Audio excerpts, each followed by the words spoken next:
Angkatan Bersenjata Rusia merilis rekaman memperlihatkan kendaraan lapis baja dan benteng militer Ukraina yang menjadi sasaran serangan roket.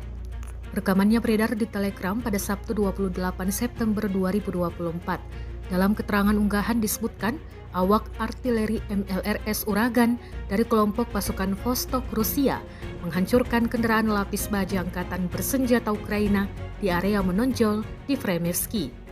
Posisi-posisi tentara Ukraina juga digempur habis-habisan, tampak puluhan roket meluncur dan diklaim hampir semuanya tepat mengenai sasaran. Rekamannya pun kini telah menuai berbagai komentar dari warganet.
Download Tribun X sekarang, menghadirkan lokal menjadi Indonesia.